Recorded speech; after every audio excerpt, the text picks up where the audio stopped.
नमस्ते। अच्छा, कभी सोचा है कि एक पूरे ग्रह को मतलब हमारी पूरी पृथ्वी को बचाने के लिए नियम कैसे बनाए जाते होंगे? आज हम ठीक उसी रूल बुक की बात करने वाले हैं। वो नियम जो हमारे और इस धरती के बीच के रिश्ते को तय करते हैं। तो चलिए इसी बड़े सवाल की तह तक चलते हैं। आखिर एक पूरे ग्रह की हिफाजत के लिए नियम लिखे कैसे जाते हैं? तो सबसे पहले सेक्शन 1, चुनौतियों की दुनिया। देखिए, कोई भी नियम बनाने से पहले ये समझना जरूरी है कि आखिर समस्या है क्या और कितनी बड़ी है। हमें इन नियमों की जरूरत ही क्यों पड़ी? शुरुआत करते हैं सबसे पहली और शायद सबसे जानी पहचानी चुनौती से, प्रदूषण। ये हमारी हवा, हमारे पानी और हमारी जमीन सबको जहरीला बना रहा है। इसके ठीक बाद आता है वनों की कटाई, मतलब हमारे ग्रह के जो फेफड़े हैं ना, वो लगातार सिकुड़ते जा रहे हैं। और फिर वो मुद्दा जो आजकल हर किसी की जुबां पर है, क्लाइमेट चेंज यानी जलवायु परिवर्तन। ये पूरी दुनिया में मौसम का मिजाज ही बदल रहा है। और आखिर में बायोडाइवर्सिटी का लॉस। इसका मतलब है धरती से जीव जंतुओं और पेड़ पौधों की प्रजातियों का हमेशा हमेशा के लिए खत्म हो जाना। तो ये हैं हमारी कुछ मुख्य चुनौतियां। और पता है सबसे जरूरी बात क्या है? ये सब एक दूसरे से जुड़ी हुई हैं।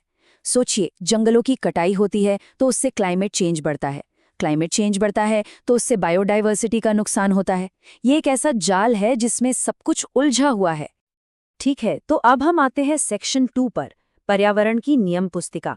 अब जब हमें समस्या का अंदाजा हो गया है तो चलिए इसके समाधान की तरफ बढ़ते हैं।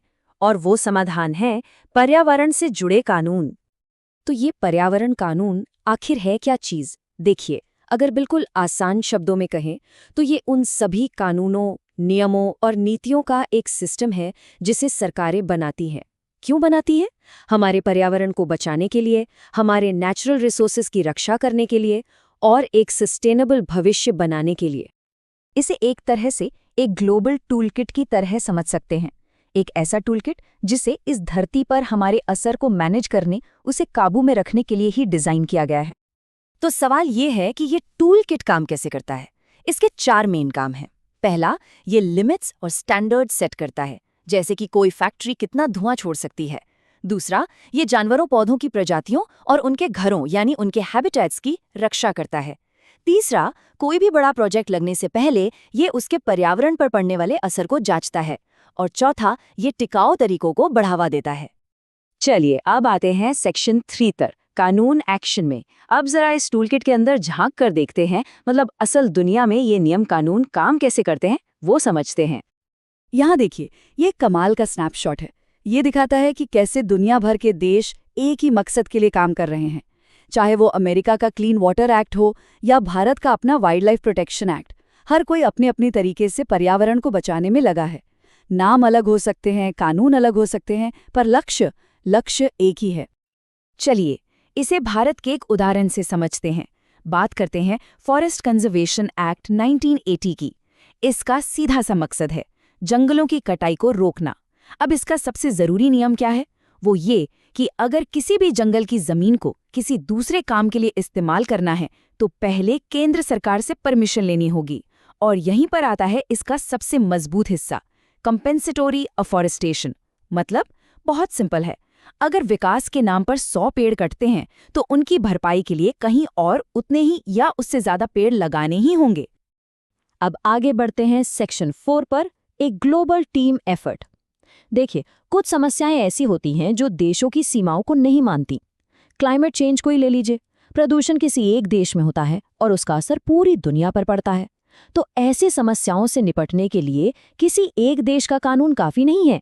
इसके लिए तो पूरी दुनिया को एक टीम बनकर काम करना पड़ता है। और जब पूरी दुनिया साथ आती है तो सफलता और असफलता दोनों की कहानियां बनती हैं। जैसे मॉन्ट्रियल प्रोटोकॉल, जो एक बहुत बड़ी सक्सेस स्टोरी है। वहीं दूसरी तरफ था क्योटो प्रोटोकॉल। इसका लक्ष्य बहुत बड़ा और मुश्किल था। ये उतना सफल तो नहीं हो पाया, लेकिन हाँ, इसने पेरिस एग्रीमेंट जैसे बड़े समझौतों के लिए जमीन जरूर तैयार कर दी। एक और बहुत जरूरी अंतर्राष्ट्रीय समझौता है कन्वेंशन ऑन बायोलॉजिकल डाइवर्सिटी, जिसे शॉर्ट में CBD कहते हैं। इसके 3 मेन पिलर्स हैं। पहला, हमारी बायोडाइवर्सिटी को बचाना। दूसरा, हमारे पास जो भी रिसोर्सेज हैं उनका इस्तेमाल सस्टेनेबल तरीके से करना।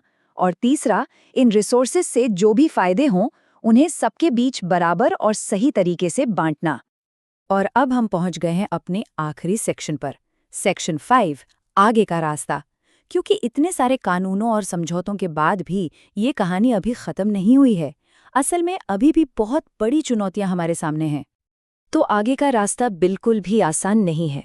सबसे बड़ी चुनौती तो यही है कि कानून बना तो दिए, पर उन्हें ज़मीन पर लागू कैसे किया जाए।